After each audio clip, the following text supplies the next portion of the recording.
For tech workers who are watching this, H-1B visa holders, if you've already been laid off or you're afraid you're going to be laid off, then you should contact my office ASAP. You can go to Workers Strike Back, all one word, workersstrikeback.org, and contact us through that website also. So this is how capitalism operates. When things are great and there's cheap money, who's making most of the money? It's not the workers. Few people at the top get to make the decisions because they own all the wealth. They get to decide what kinds of crazy expansion and then contraction and then putting all the burden on workers. They get to do all of that to no cost, at no cost to themselves.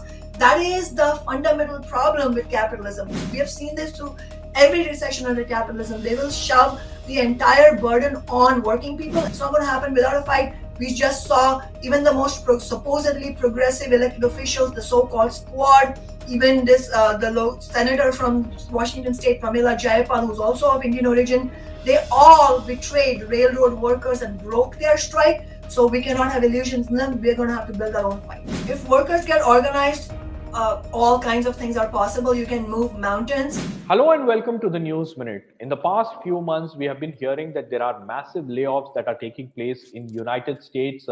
Big tech companies have laid off people. Google has laid off at least 12,000 of its employees. Microsoft has laid off at least 10,000 employees. And most of them, a majority of them, at least 30 to 40%, they belong to India.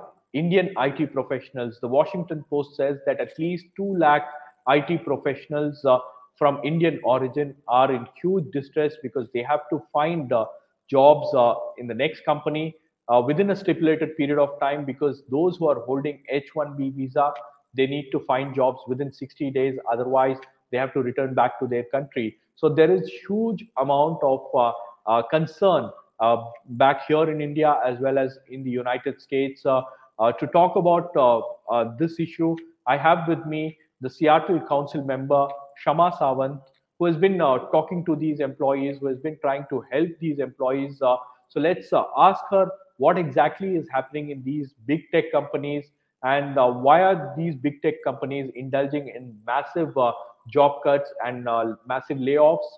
So what can be done to help the Indian community there? Thank you so much, ma'am, for speaking to the News Minute. I just wanted to start by asking you what exactly is happening in the United States, particularly in big tech companies. You are from Seattle, where multinational companies are located, big tech companies are located. So what exactly is the job cut scenario there? It's really brutal. The numbers of layoffs that have already happened and that the companies have announced is just massive and brutal. Roughly 130,000 tech workers will be laid off in this way, and partly it is absolutely it's reflecting the ongoing economic recession that's happening in the world, including in the United States. But what it's also showing specifically is how the capitalist class, the bosses, the billionaires and the multimillionaires, when recession happens, it's not like they are going to take the burden of the economic burden of the recession and engage in any kind of sacrifice. They will push, and we have seen this through every recession under capitalism. They will shove the entire burden on working people. And so the first set of workers who are going to be affected by this negatively is the tech workers. So what we're seeing is the multi-billionaire, millionaire, and the billionaire shareholders and executives of corporations like Google, Amazon, and Microsoft, they've made billions of dollars in profits just since the pandemic began. So, just in the last 3 years. And now that the system is back in another crisis, and this is the nature of crisis, capitalism, there's crisis written on its DNA. They're putting all the burden on ordinary people, on workers. Meanwhile, they're going to continue to pocket the lion's share of the profits. That's why it's important for tech workers to fight back against this. And that's why also my office has urged, tech workers, if you want to fight back against this, you need to get organized. So you should contact our office so that we can stand up against it. In fact, I'm not going to be running for re-election this year. And instead of running again, because I've been on the city council for nearly 10 years and I've won 4 elections, instead of that, my organization, Socialist Alternative, alongside others, we are launching a nationwide movement called Workers Strike Back, because what we need is a nationwide fight back by hundreds of Okay. thousands of workers. The report suggests that at least 2 lakh Indian IT professionals are out of job. They are facing they are in massive distress because people who have H-1B visa, they have, sorry, they have to find jobs within 60 days. Otherwise, they have to head back to India. So this is a very, very concerning situation. So are there any support groups? Are there any groups that are helping them? Uh, what kind of help is available for these IT professionals who are out of jobs now? You're absolutely right. In addition to the crisis that tech workers as a whole are going to be facing because of these layoffs, there's a specific uh, tragedy that is starting to unfold with the H-1B visa holders, because their ability to stay in the United States itself is going to be in peril if they don't find jobs, as you said, within 60 days. And there are local organizations like, as I said, the Coalition of Seattle Indian Americans, which is very much aware of this. Probably, unfortunately, some of the people who are part of the organization might themselves personally be affected by layoffs. I know that these such community organizations want to do something in support of the H-1B workers, but I don't think it's going to be possible through, it's not going to be enough to collect donations and, taking steps like that. That is simply not going to be enough. What we will need is a political fight back. So in fact, actually, right after the press conference on this caste ordinance, when we announced this caste ordinance, one of the workers who talked to me is an H-1B visa holder, and this is exactly the issue he was asking me about. Can we get organized around this? And what I told him is, absolutely, we should get organized, and we should put pressure on the local governments.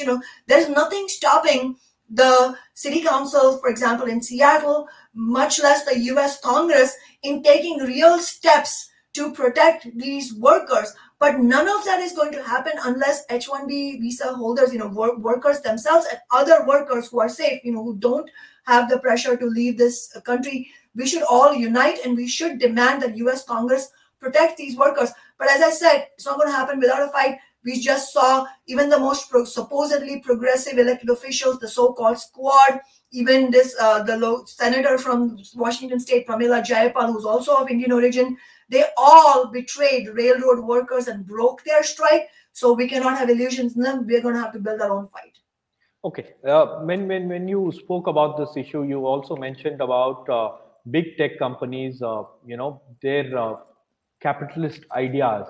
But it's also about mismanagement, right? Like when the pandemic happened, they thought that tech is going to be something which people have embraced, and they brought in, they hired a lot of workers. And now, when people are actually back to their lives post-pandemic, they don't need these workers. So that's the reason why we are seeing such massive layoffs. So partly the decision to hire these many people in a company, it's taken at the top, and it's the labor that is facing the music now. It's the labor that's facing the brunt now. You're totally right. It's labor that's facing the brunt for these decisions. And yes, you're also right that it is mismanagement. It is also the result of what you would call sort of easy money or cheap money, where there were all these venture capitalists who are saying, go open a tech company or go expand, hire these people.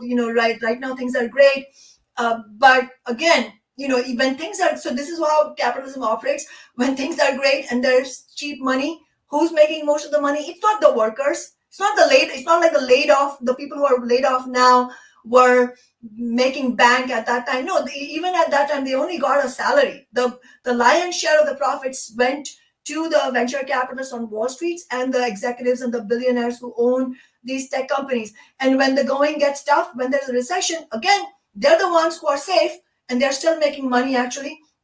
And the ones who are affected are the workers. And so I would say, actually, the mismanagement that you're talking about, which is absolutely the case, I would describe that as the sort of the anarchy that is endemic to capitalism, in the sense that capitalism is a system where, as you correctly described, a few people at the top get to make the decisions because they own all the wealth. They get to decide what kinds of crazy expansion and then contraction and then putting all the burden on workers. They get to do all of that to no cost, at no cost to themselves. That is the fundamental problem with capitalism. Instead, if you had a system where the mass of workers and workers as a whole had democratic decision making power in how to run society, then we would, I mean, if we had the choice, we would never subject ourselves to layoffs.